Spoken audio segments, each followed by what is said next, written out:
नमस्कार, स्वागत है आपका पी न्यूज पर। मैं आपके साथ रवि राजपूत। वहीं आपको बता दें कि प्रधानमंत्री नरेंद्र मोदी 27 जून को भोपाल से देश के 10 लाख बूथों पर भारतीय जनता पार्टी के नेताओं और कार्यकर्ताओं को डिजिटल तरीके से संबोधित करेंगे।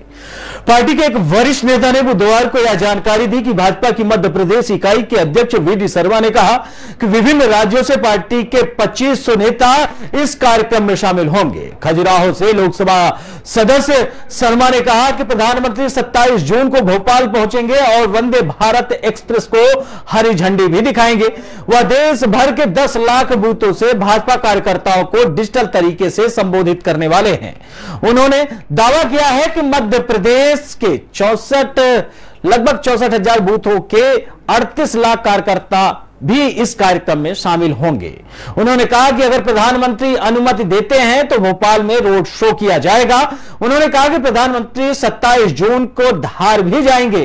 गौरतलब है कि भाजपा शासित मध्य प्रदेश में इस साल के अंत में चुनाव होने हैं। उसके पहले प्रधानमंत्री नरेंद्र मोदी का यह दौरा कई मायनों में अहम माना जा रहा है। बूथ दर बूथ कार्यकर्ताओं को संबोधित करके 2023 विधानसभा चुनाव के पहले प्रधानमंत्री नरेंद्र मोदी का एक तोहफा भी माना जा रहा है कि वंदे भारत ट्रेन की जो सौगात है कई मायनों में चुनाव में मील का पत्थर साबित होगा। तो प्रधानमंत्री के दौरे के पहले ही लगातार मध्य प्रदेश में राजनीतिक गलियारों में हलचल मच गई है। वहीं दूसरी तरफ मध्य प्रदेश में अमित शाह का भी दौरा है। उसके बाद बीजेपी के राष्ट्रीय अध्यक्ष जेपी नड्डा का भी दौरा है।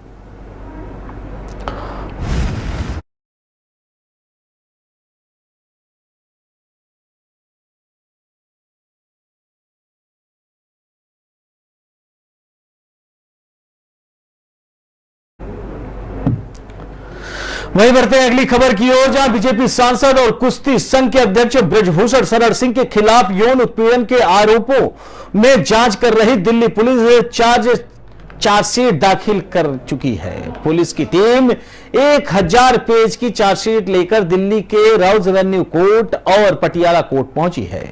राउज एवेन्यू कोर्ट में 6 बालिग महिला पहलवानों की शिकायत पर चार्जशीट पेश की जाएगी, जबकि पटियाला कोर्ट में नाबालिग की शिकायत पर दर्ज केस में चार्जशीट दाखिल की जाएगी।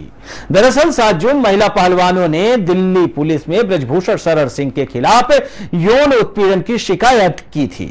इस मामले में दिल्ली पुलिस ने बृजभूषण शरण सिंह के खिलाफ 2 मामले दर्ज किए थे। पहला मामला 6 बालिग महिला पहलवानों की शिकायत पर था, जबकि एक केस नाबालिग की शिकायत पर दर्ज किया गया था। बृजभूषण शरण सिंह पर यौन शोषण का केस दर्ज कराने वाली नाबालिग महिला पहलवान ने अपना बयान बदल लिया है। अपने बयान में पहले जहां नाबालिग महिला पहलवान ने बृजभूषण पर यौन उत्पीड़न का आरोप लगाया था, तो वहीं अब उसने बयान में बदलाव करते हुए कुश्ती संघ के पूर्व अध्यक्ष पर भेदभाव का आरोप लगाया है। विनेश फोगाट, साक्षी मलिक और बजरंग पुनिया के नेतृत्व में तमाम पहलवान कुश्ती संघ के अध्यक्ष और बीजेपी सांसद बृजभूषण शरण सिंह के खिलाफ मोर्चा खोले हुए हैं। पहलवान यौन उत्पीड़न के मामले में बृजभूषण शरण सिंह की गिरफ्तारी की मांग कर रहे हैं। हाल ही में पहलवान ने खेल मंत्री अनुराग ठाकुर से मुलाकात की थी। इस दौरान खेल मंत्रालय द्वारा मिले आश्वासन के बाद पहलवानों ने 15 जून तक अपना आंदोलन रद्द कर दिया था। खेल मंत्री की ओर से पहलवानों के आश्वासन दिया गया था कि 15 जून तक बृजभूषण शरण सिंह के खिलाफ चार्जशीट दायर की जाएगी और कुश्ती संघ के यानी WFI के चुनाव जून के अंत तक होंगे। हालांकि कुश्ती संघ के चुनाव के लिए 6 जुलाई की तारीख तय की गई है। साथ ही अनुराग ठाकुर ने 28 मई को हुए बवाल को लेकर पहलवानों पर दर्ज केस वापस लेने का आश्वासन दिया था।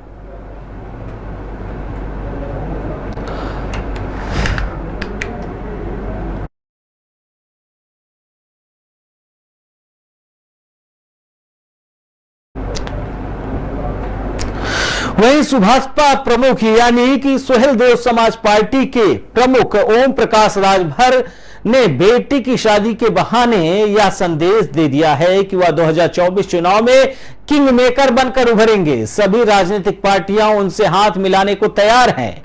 इसकी झलक भी दिख रही है, कारण भी साफ है, क्योंकि पूर्वांचल की 16 सीटों पर राजभर वोटर्स का प्रभाव माना जाता है। अगर ओपी राजभर बीजेपी का हाथ थामते हैं तो 2024 लोकसभा चुनाव में विपक्ष के सबसे बड़े दल सपा के लिए मुश्किल हो सकती है। वाराणसी में ओपी राजभर के बेटे अरुण राजभर के स्पेशल पार्टी में दिग्गज नेता पहुंचे, जिससे सियासी पारा चढ़ गया। बीजेपी के डिप्टी सीएम केशव प्रसाद मौर्य, प्रदेश अध्यक्ष भूपेंद्र चौधरी, कई मंत्री, सांसद और विधायक पहुंचे थे। वोट बैंक के इस खेल में माना जा रहा है कि बीजेपी और राजभर के रिश्तों पर जमी बर्फ पिघलने लगी है। 2022 के विधानसभा चुनाव में भले ही राजभर का बीजेपी से पुनर्मिलन नहीं हो पाया, लेकिन 2024 में दोनों ही दल करीब आते दिख रहे हैं। माना जा रहा है कि बीजेपी पूर्वांचल के किले को मजबूत करना चाहती है, इसीलिए अपने सियासी समीकरण में ओपी राजभर को फिट कर रही है। ओपी राजभर बीजेपी के साथ आते हैं तो अखिलेश के लिए पूर्वांचल में अपने सियासी वजूद को बचाना काफी मुश्किल हो जाएगा। माना यह जा रहा है कि अखिलेश यादव जहां एक तरफ भारतीय जनता पार्टी को लगातार चुनौती दे रहे हैं कि सब कुछ 2024 में साफ हो जाएगा, लेकिन ओपी राजभर के बेटे की स्पेशल पार्टी में भारतीय जनता पार्टी के प्रदेश अध्यक्ष समेत डिप्टी सीएम और उसके अलावा तमाम मंत्री और सांसद और विधायक शामिल होने का आशय यही स्पष्ट कर रहा है कि 2024 के पहले ओपी राजभर का जो रिश्ता है कई मायनों में भारतीय जनता पार्टी की ओर बढ़ता दिख रहा है। वहीं उत्तर प्रदेश के मुख्यमंत्री योगी आदित्यनाथ भी पूर्वांचल से आते हैं, तो यह माना जा रहा है पूर्वांचल के गढ़ को मजबूत करना भारतीय जनता पार्टी की अहम इकाई बन चुकी है। वहीं उत्तर प्रदेश के 3 खड्डे, यानी कहा जाए चाहे पूर्वांचल हो, चाहे पश्चिमी यूपी हो या फिर बुंदेलखंड हो, पूरी तरीके से योगी सरकार इन तीनों छोरों को मजबूत करने में जुटी है, क्योंकि 80 लोकसभा की सीटें हैं और भारतीय जनता पार्टी का यह मानना है कि 2024 लोकसभा चुनाव में नरेंद्र मोदी के झोली में 80 की 80 लोकसभा सीटों को डालना है। इसके लिए तमाम जो सियासी पार्टी है, चाहे स्थानीय पार्टी हो या फिर जो अन्य पार्टी है जिनका थोड़ा बहुत भी वोट बैंक है, उनको अपने साथ मिलाकर 2024 में एक रिकॉर्ड बनाया जाए। सीएम योगी आदित्यनाथ के कार्यकाल को लेकर भी तमाम राजनीतिक पार्टियों के द्वारा यह कहा गया है कि सीएम योगी के कार्यों की वजह से ही भारतीय जनता पार्टी आज देश में मजबूत है। तो एक बार तो फिर से 2024 में इस इकाई को मजबूत करने के लिए भारतीय जनता पार्टी को पूरी तरीके से अपने कदम को और मजबूत और आगे बढ़ाना है।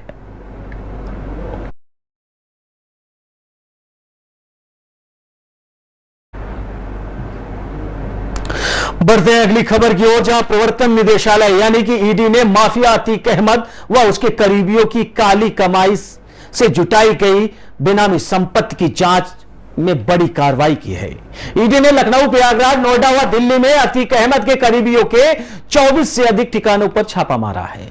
ईडी ने कई संपत्तियों से जुड़े दस्तावेज जब्त कर लिए हैं। सूत्रों का कहना है कि अतीक अहमद से जुड़े रहे कई रियल एस्टेट कारोबारियों के ठिकानों का खंगाला जा रहा है। नकदी भी बरामद की गई है।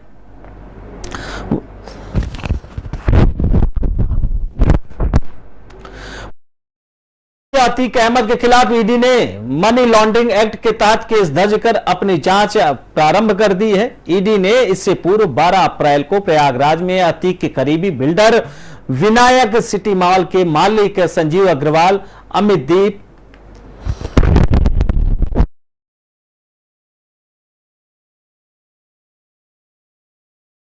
विधायक आसिफ जाफरी के आवासों समेत 15 ठिकानों पर छापेमारी की थी। जबकि 15 अप्रैल को प्रयागराज में पुलिस अभिरक्षा में अतीक अहमद व उसके भाई अशरफ की 3 शूटरों द्वारा गोली मारकर हत्या कर दी गई थी।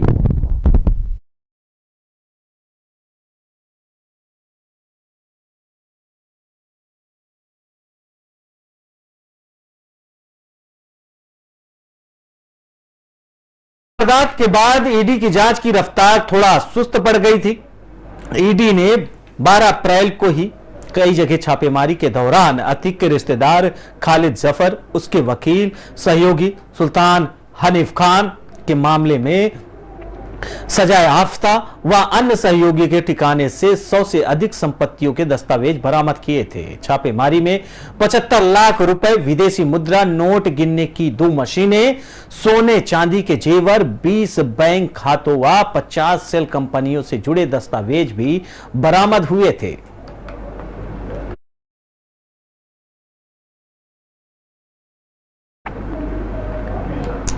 बढ़ते हैं अगली खबर की ओर, जहां चक्रवाती तूफान बिपरजॉय आज शाम गुजरात के तट से टकराएगा। तूफान कच्छ जिले के झकाऊ बंदरगाह पर लैंडफॉल करेगा। अनुमान यह है कि गुरुवार की शाम जब तूफान तट से टकराएगा तब उसकी स्पीड 125 से लेकर 150 किलोमीटर तक हो सकती है। संभावित नुकसान को देखते हुए केंद्र और राज्य सरकार के साथ साथ प्रशासन भी मुस्तैदी से राहत और बचाव कार्य की तैयारी में जुटा हुआ है। राष्ट्रीय आपदा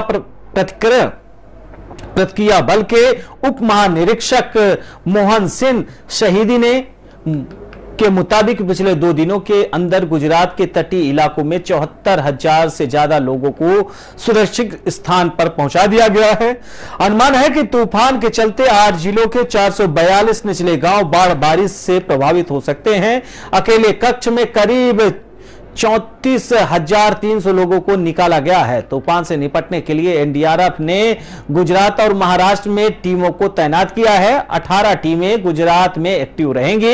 इसके अलावा एक टीम दादर और नगर हवेली के साथ साथ दमन द्वीप में भी मौजूद रहेगी। गुजरात की बात की जाए तो एनडीआरएफ की 4 टीमों की गुजरात के कच्छ में, 3 टीमों को राजकोट में और 3 को द्वारका में तैनात किया गया है। गुजरात के जामनगर में 2, पोरबंदर, जूनागढ़, गिर और सोमनाथ, मोरबी, वलसाड़ और गांधीनगर में एक टीम तैनात की गई है। महाराष्ट्र की बात की जाए तो यहां 14 टीमों को लगाया गया है। इसमें से 5 को मुंबई में तैनात किया गया है, जबकि बाकी को अलर्ट मोड पर रखा गया है। हर टीम में करीब 35 से 40 कर्मचारी हैं। सभी पेड़ और पोल कटकर हवा वाली नाव और बुनियादी दवाओं से लैस हैं।